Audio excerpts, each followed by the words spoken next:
Philip K. Dick, Ubik, capítulo 11. Tomado conforme as indicações, Ubik proporciona sono ininterrupto. Sem a tontura na manhã seguinte, você desperta novo, pronto para lidar com todos aqueles probleminhas irritantes que estão diante de você. Não exceder a dosagem recomendada. Ei, esse frasco que você tem aí, disse Jespersen. Ele espiava dentro do carro, um tom peculiar na voz. Posso ver? Mudo, Joe Chip passou ao aviador o frasco achatado de elixir de Ubik. Minha avó costumava falar disso, disse Jespersen, erguendo o frasco para a luz. Onde você conseguiu?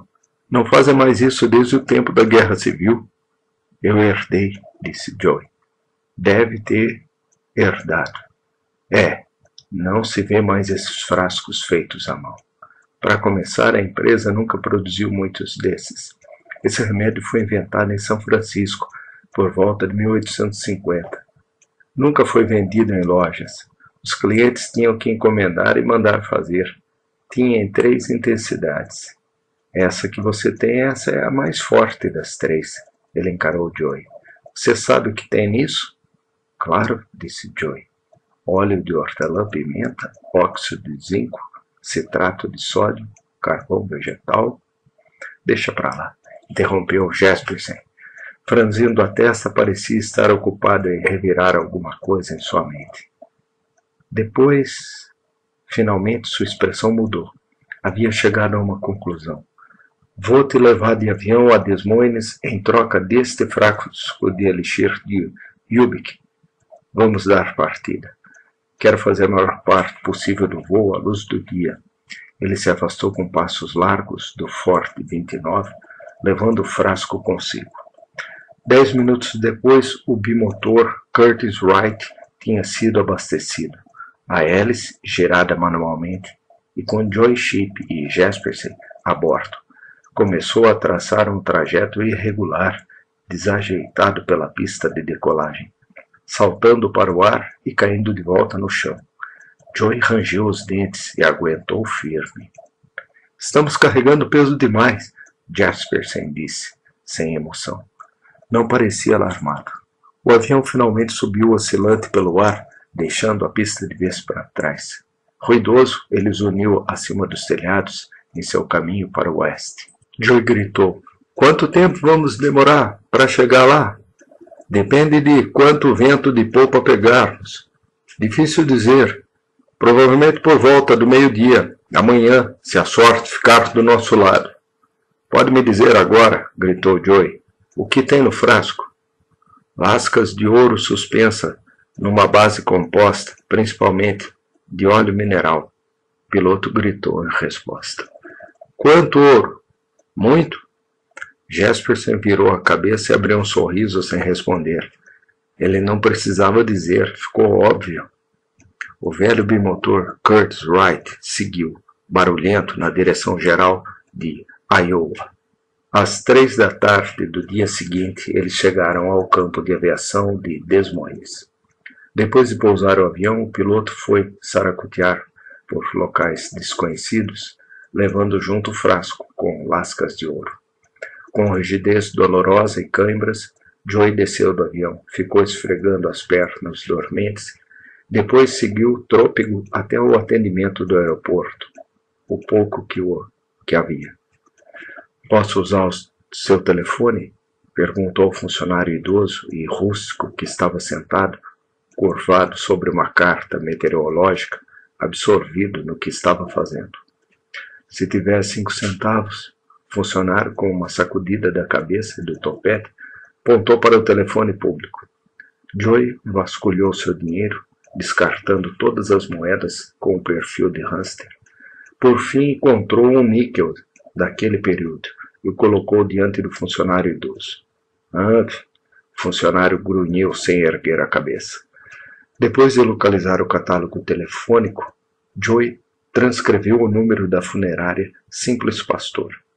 Deu um número para a telefonista e logo outra pessoa respondeu. Funerária Simples Pastor, Sr. Bliss. Estou aqui para comparecer ao velório de Glenn Hunster, disse Joy. Estou muito atrasado? Ele rezou em silêncio para que não estivesse. O velório do Sr. Hunster está acontecendo neste exato momento, disse o Sr. Bliss. Onde o senhor está? Gostaria que enviássemos um veículo para buscá-lo? Ele parecia desaprovador e irrequieto. Estou no aeroporto, disse Joy. Deveria ter chegado mais cedo. O Sr. Bliss o repreendeu. Duvido muito que o senhor consiga comparecer a qualquer parte da cerimônia. No entanto, o Sr. Hunster ficará em câmara ardente pelo resto do dia. E amanhã de manhã fique atento à chegada de nosso carro, senhor. Chip, disse Joy. Sim, o senhor está sendo aguardado. Vários dos amigos e parentes pediram que mantivéssemos uma vigília para o senhor, assim como para o Sr. Hammond e para... Ele fez uma pausa. A senhorita Wright. Eles estão com o senhor? Não, disse Joy. Ele desligou. Depois sentou num banco curvo de madeira polida, onde podia ver os carros que se aproximavam do aeroporto. De todo modo, disse a si mesmo, cheguei a tempo de me juntar ao resto do grupo. Eles ainda não saíram da cidade e é isso que importa. O funcionário idoso o chamou. Senhor, venha aqui um segundo. Joy levantou-se e atravessou a sala de espera. Qual é o problema? Este níquel que o senhor me deu. O funcionário tinha examinado a moeda por todo aquele tempo. É um búfalo níquel, disse Joy. Não é a moeda certa para este período? A data da moeda é 1940. O funcionário idoso o encarou sem piscar. Com um suspiro, Joy pegou as moedas restantes mais uma vez, as separou, finalmente encontrou o níquel de 1938 e jogou diante do funcionário. Fique com as duas, ele disse, e se sentou mais uma vez no banco curvo e polido. A gente recebe dinheiro falsificado de vez em quando, disse o funcionário. Joy não disse nada. Voltou sua atenção para a cômoda do rádio audiola que tocava sozinho num canto da sala de espera. O locutor fazia o anúncio de uma pasta de dente chamada Ipana. Quanto tempo será que terei de esperar aqui? Joyce perguntou. Aquilo o deixou nervoso. Agora que havia chegado tão perto, fisicamente, dos inerciais, odiaria ter chegado tão longe, pensou, a alguns quilômetros de distância deles, e aí interrompeu os pensamentos naquele ponto. Simplesmente ficou sentado. Meia hora depois, um Willis Knight, 87, do ano de 1930, entrou, instalando o motor no estacionamento do campo de aviação. Um indivíduo de aparência rústica e grosseira, usando um terno preto chamativo, apareceu e cobriu os olhos com a palma da mão para poder ver dentro da sala de espera. Joy aproximou-se dele. Senhor Bliss? Perguntou. Claro que sim. Bliss apertou sua mão brevemente, exalando um cheiro forte de sensei.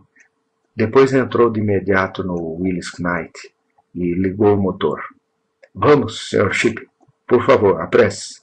Ainda podemos conseguir assistir a uma parte da cerimônia. O padre Albernate geralmente fala durante um bom tempo, em ocasiões tão importantes como esta. Joy sentou no banco da frente, ao lado do Sr. Bliss. No momento seguinte, em meio ao ruído de partes mecânicas em ação, entraram na estrada que ia dar no centro de Des Moines, correndo a velocidades que às vezes alcançavam 60 km por hora. O senhor é empregado do Sr. Hunster? Bliss perguntou. Isso, disse Joy. Ramo de negócios peculiar esse em que estava o Sr. Hunster? Não tenho certeza se entendo.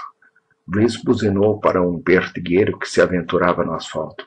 O cão recuou, dando ao Willis Knight seu pomposo direito da passagem. O que significa psionico? Vários dos empregados do Sr. Hunster usaram o termo. Poderes parapsicológicos, disse Joy.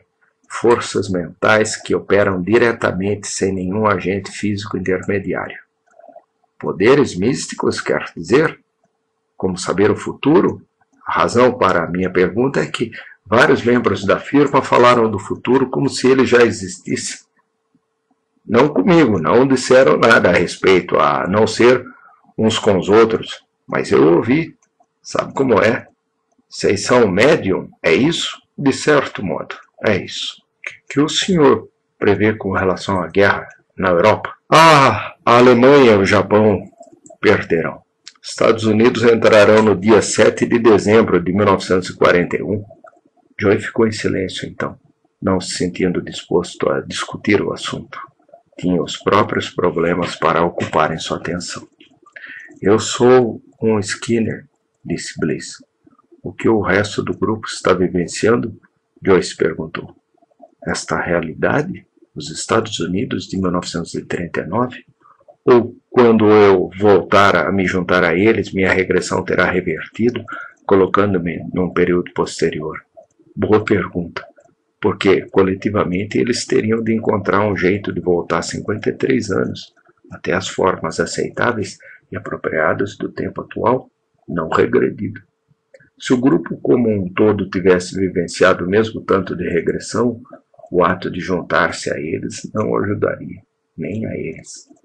Exceto sob um aspecto, ele poderia ser poupado da provação de passar por mais deteriorações do mundo.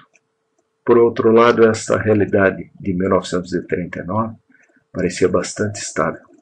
Nas últimas 24 horas, ela havia conseguido se manter praticamente constante, mas refletiu, isso pode ser devido à minha aproximação ao grupo.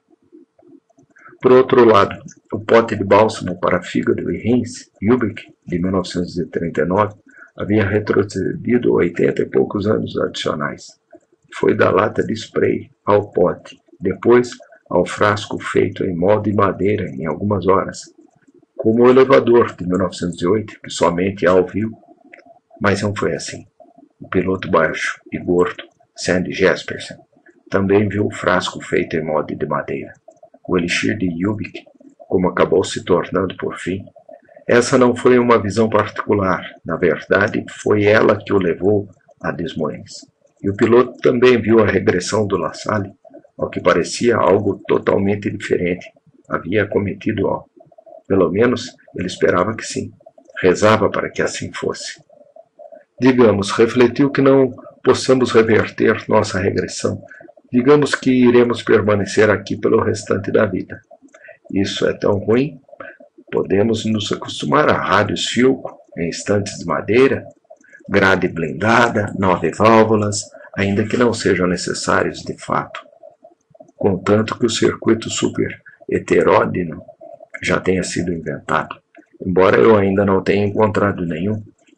Podemos aprender a dirigir automóveis Austin americanos vendidos a $445, uma quantia que surgiu na sua mente aparentemente ao acaso, mas que ele intuía estava correta. Assim que conseguirmos empregos e recebermos dinheiro deste período, disse a si mesmo, não voaremos a bordo de bimotores Curtiss-Wright antigos. Afinal, 4 anos atrás, em 1935, foi inaugurado o serviço transpacífico por meio dos veleiros do chá. O trimotor Ford é um avião de 11 anos de idade a esta altura. Para essas pessoas, é uma relíquia. E o bimotor em que vim até aqui é, mesmo para eles, uma peça de museu. O La Salle que eu tinha antes de retroceder era uma máquina considerável. Senti uma satisfação verdadeira ao dirigi-lo. E a Rússia? O Sr. Bliss estava perguntando. Na guerra, quero dizer, destruímos aqueles vermelhos? Consegue ver tão longe? Joy disse. A Rússia vai lutar do mesmo lado dos Estados Unidos. Todos os outros objetos, entidades e artefatos deste mundo, ele ponderou. A medicina será um grande obstáculo. Deixa eu ver. Nesse exato momento, eles deveriam estar usando medicamentos à base de sulfo. A coisa vai ficar séria para nós quando ficarmos doentes. E a parte dentária também não será muito divertida. Ainda estão trabalhando com brocas quentes e novocaína. Pasta de dente com fluoreto ainda nem existem. Isso só 20 anos no futuro. Do nosso lado, Bliss esbravejou. Os comunistas? Impossível. Eles têm aquele pacto com os nazistas. A Alemanha vai violar esse pacto, disse Joey. Hitler vai atacar a União Soviética em junho de 1941 e destruí-la, espero.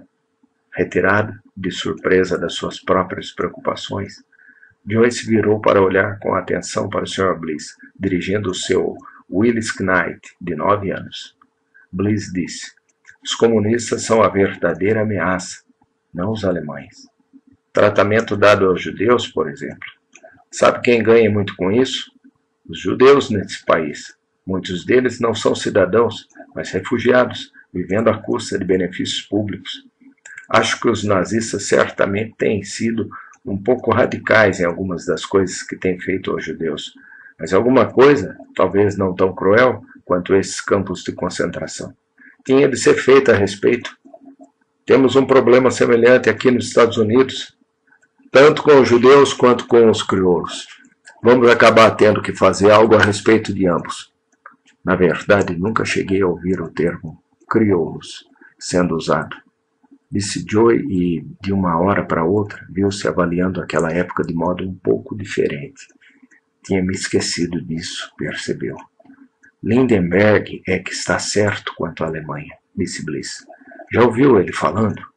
Não me refiro ao modo como os jornais transcrevem, mas à verdade. Ele reduziu a velocidade do carro até parar diante de um sinal de pare em estilo de semáforo. O senador Bora e o senhor Ney, por exemplo. Se não fosse por eles, Roosevelt estaria vendendo munições à Inglaterra, colocando-os numa guerra que não é nossa. É irritante o interesse de Roosevelt em revogar a cláusula do embargo às armas no projeto da lei de neutralidade. Ele quer que a gente entre na guerra. O povo americano não vai apoiá-lo. O povo americano não está interessado em lutar a guerra da Inglaterra ou a guerra de qualquer outro país. O sinal ressoou e um semáforo verde girou para fora. Bliss engatou a primeira marcha e Willis Knight avançou, desajeitado, misturando-se ao trânsito do centro de Des Moines ao meio-dia. O senhor não vai apreciar os próximos 5 anos, disse Joey. Por que não? O estado de Iowa inteiro está apoiando o que eu acredito. Sabe o que penso de vocês, empregados do Sr. Hunster? Pelo que o senhor disse e pelo que aqueles outros disseram. Eu ouvi por acaso. Acho que vocês são agitadores profissionais. Bliss olhou de relance para Joey com arrogância explícita. Joey não disse nada. Ele via os prédios antigos de tijolo, madeira e concreto passarem. Os carros esquisitos, a maioria preta. E se perguntava se era o único no grupo que se confrontava com aspectos específicos do mundo de 1939. Em Nova York, disse a si mesmo, será diferente. Este é o cinturão bíblico, o meio oeste, isolacionista. Não vamos morar aqui. Ficaremos na costa leste ou no oeste. Mas instintivamente sentiu que um problema maior para todos eles acabava de se expor. Sabemos demais, deu-se conta, para vivermos de modo confortável nesse segmento temporal. Se tivéssemos voltado 20 anos ou 30, provavelmente poderíamos fazer a transição psicológica. Poderia até não ser interessante passar mais uma vez pelas atividades extraveiculares do Gemini, pelos primeiros voos da Apollo, mas pelo menos seria possível. Mas nesse ponto de tempo, ainda não estou ouvindo discos de 10 polegadas e 78 rotações de Two Black Crowns, Joey Penner e Merter Marg. A depressão ainda está acontecendo. Em nosso tempo, mantemos colônias em Marte, em Luna. Estamos aperfeiçoando voos interestelares praticáveis. Essas pessoas não são capazes de lidar com as tempestades de poeira de Oklahoma. Este é um mundo que vive em termos da oratória de William Jennings Bryan. O julgamento de Scopes, por ensinar a teoria da evolução das espécies, é uma realidade vívida aqui. Não há nenhuma chance de nos adaptarmos ao ponto de vista deles, ao seu ambiente moral, político, sociológico. Para eles somos agitadores profissionais, mais hostis que os nazis, provavelmente mais ameaçadores que o Partido Comunista. Somos os agitadores mais perigosos com que esse segmento temporal poderia ter de lidar. Bliss está absolutamente certo. De onde vocês são? Bliss perguntava. Não de nenhuma parte dos Estados Unidos, estou correto? Joey disse. Está correto. Somos da Confederação Norte-Americana. Tirou do bolso uma moeda de 25 centavos de hamster que entregou a Bliss. À vontade, disse. Olhando rapidamente para a moeda, Bliss engoliu seco e disse com a voz trêmula. O perfil nesta moeda é o falecido, é o Sr. Hamster. Olhou mais uma vez e empalideceu. E a data? É 1990. Não gasta tudo de uma vez, disse Joey. Quando Willis Knight chegou à funerária Simples Pastor, a cerimônia já havia acabado. Nos amplos degraus brancos de madeira do prédio de 2 andares, havia um grupo de pessoas, e Joey reconheceu todas. Lá estavam, finalmente, Eddie Dorn, Tip Jackson, John Hyde, Francis Spanish, Tito Apostos, Don Danny, Sammy Mundo, Freddy Zalfsky e Pat. Minha esposa disse a si mesma, impressionado, mais uma vez diante da visão dela, os cabelos negros, dramáticos, a coloração intensa dos olhos e da pele, todos os contrastes poderosos irradiavam. Não, ele disse em voz alta ao descer do carro estacionado. Ela não é minha esposa. Ela pagou isso. Mas lembrou-se, ela ficou com o anel. Aliança exclusiva de prata, trabalhada e jade, que eu e ela escolhemos. Isso é tudo que resta. Mas que choque vê-la novamente. Recuperar por um instante o manto fantasmagórico de um casamento que foi abolido, que na verdade nunca existiu, exceto por esse anel. E assim que quisesse, poderia eliminar o anel também. Oi, Joey Shipp, ela disse com a voz impassível, quase zombadora, o olhar intenso, fixo nele, avaliando. Olá, disse ele, sem jeito.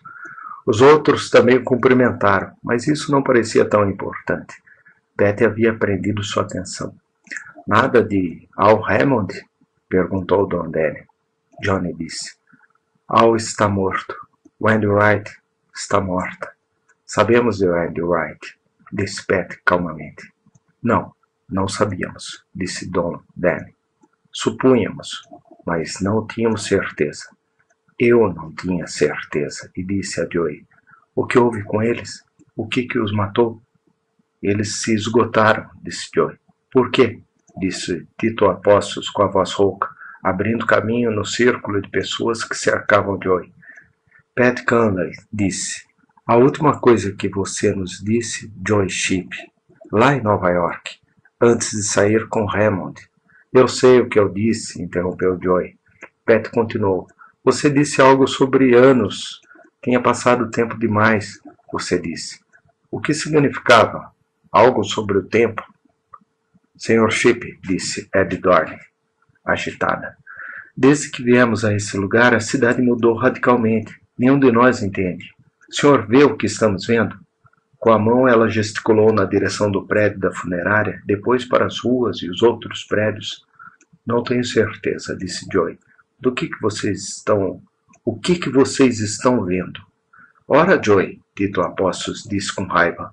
Não enrola. Simplesmente diga, pelo amor de Deus, como é que está vendo esse lugar? Aquele veículo, ele gesticulou na direção do Willis Knight. Você chegou nele. Diga-nos, o que é aquilo? Diga em que você chegou. Todos esperaram, todos observando Joe atentamente. Sr. Shipp, Sammy Mundo gaguejou. Aquilo é um verdadeiro automóvel antigo? É isso que é?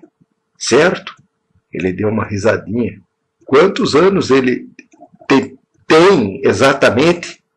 Após uma pausa, Joey disse, 62 anos. Isso quer dizer que é de 1930. Type Jackson disse a Dona Danny, o que é bem próximo do que calculamos. Calculamos que fosse 1939, Don Danny disse a Joey com uma voz uniforme, uma voz moderada e imparcial de barítono. sem emotividade demasiada, mesmo aquelas circunstâncias. Joy disse: é razoavelmente fácil estabelecer isso.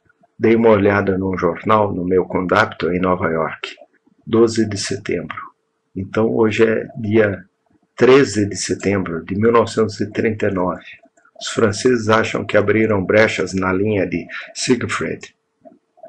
O que em si, disse Joe White, é de matar de rir. Eu esperava, disse Joey, que vocês, enquanto grupo, estivessem vivenciando uma realidade posterior. Bem, então é assim. Se é 1939, é 1939, disse Fred Zapsky, com uma voz aguda, estridente. Natural, todos nós vivenciamos isso. O que mais podemos fazer? Ele agitava os braços longos de modo enérgico, pedindo a concordância dos outros. Vai se ferrar, Zapsky, Tito Após disse com irritação. E Joy Chip disse a Pat: o que você diz sobre isso? Ela deu de ombros. Não dê de ombros, ele disse. Responda. Voltamos no tempo, disse Pat. Na verdade, não, disse Joy. Então o que fizemos? Disse Pat. Avançamos no tempo, é isso? Joy disse. Não fomos a lugar nenhum, estamos onde sempre estivemos. Mas, por alguma razão, por uma série de razões possíveis, a realidade retrocedeu, perdeu seu suporte subjacente e fluiu para formas anteriores, formas que tomou 53 anos atrás.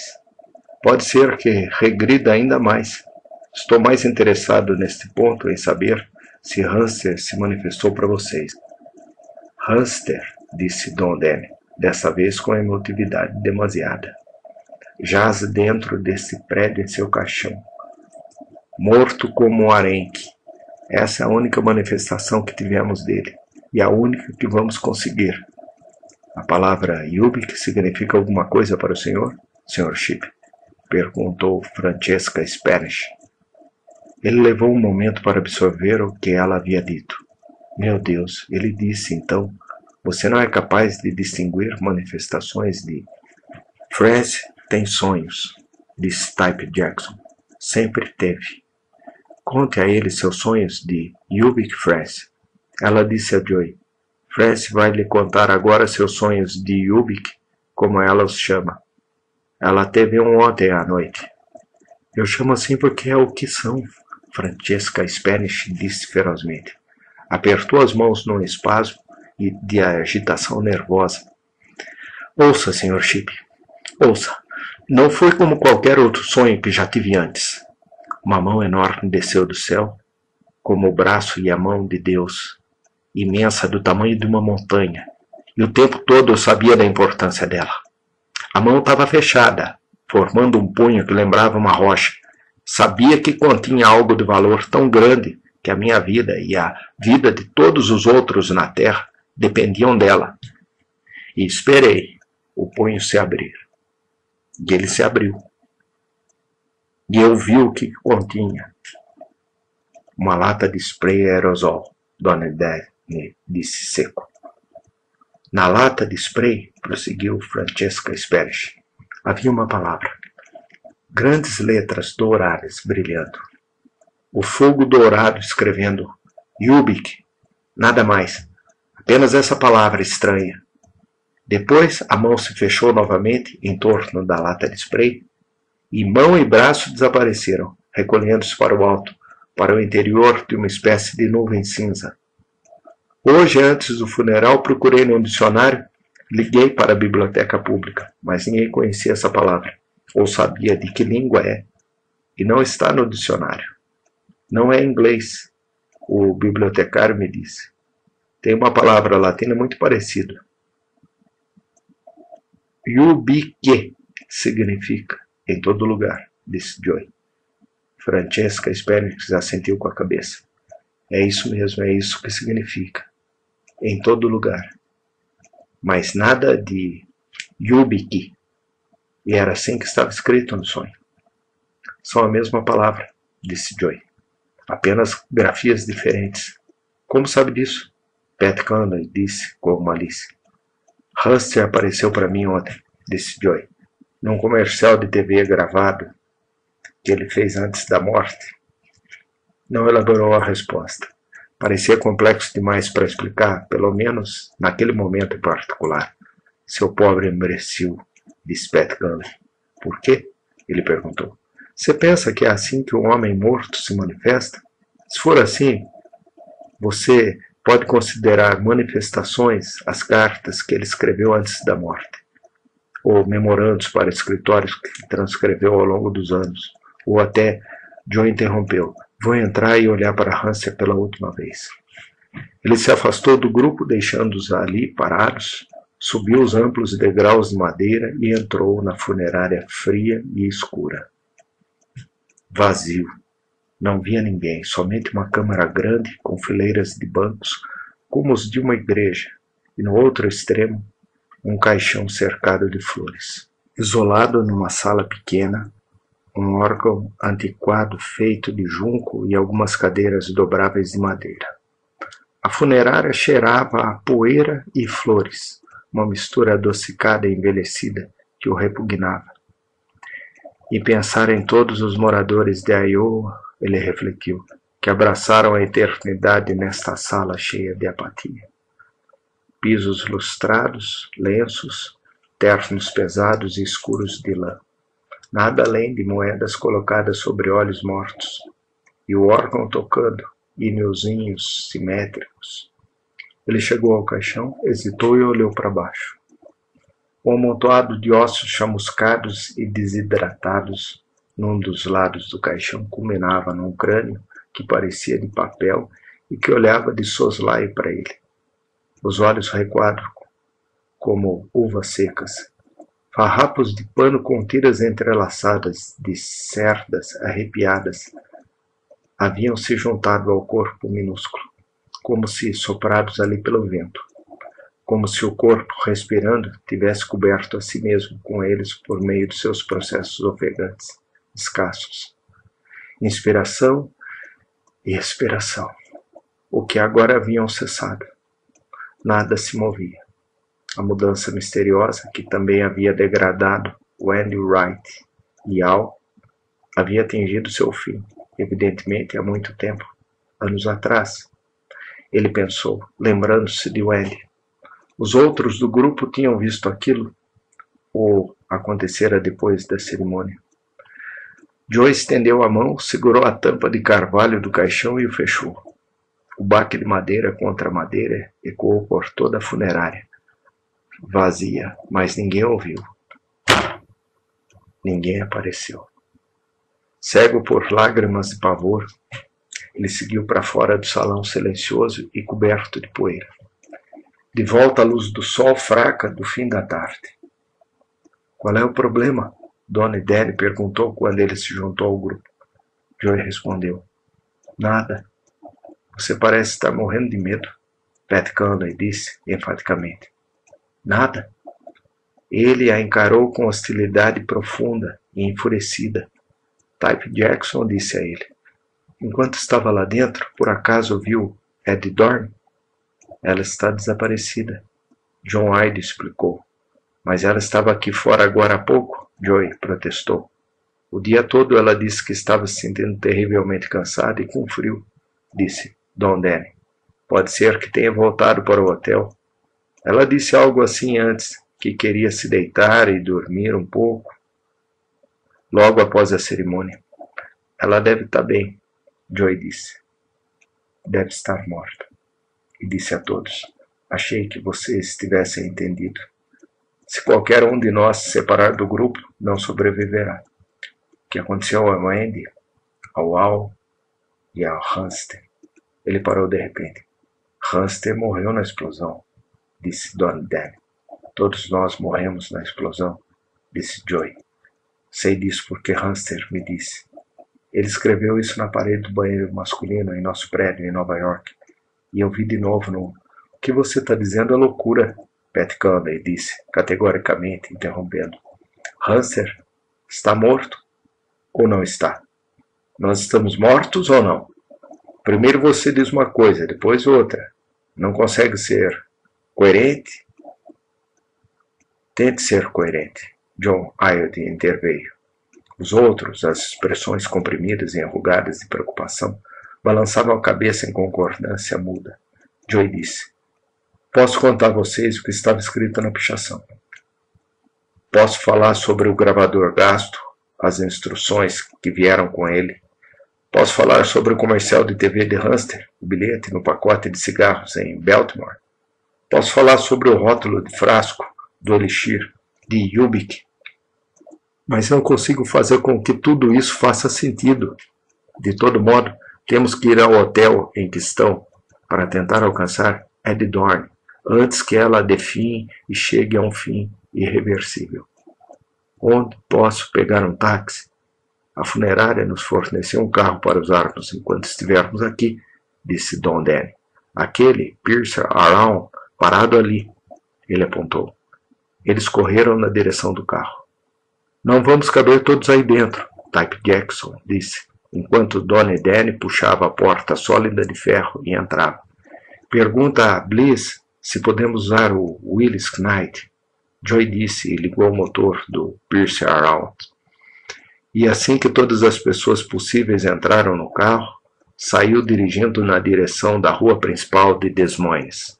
Willis Knight o seguiu de perto, a buzina soando aflita para avisar Joey de que ele estava lá.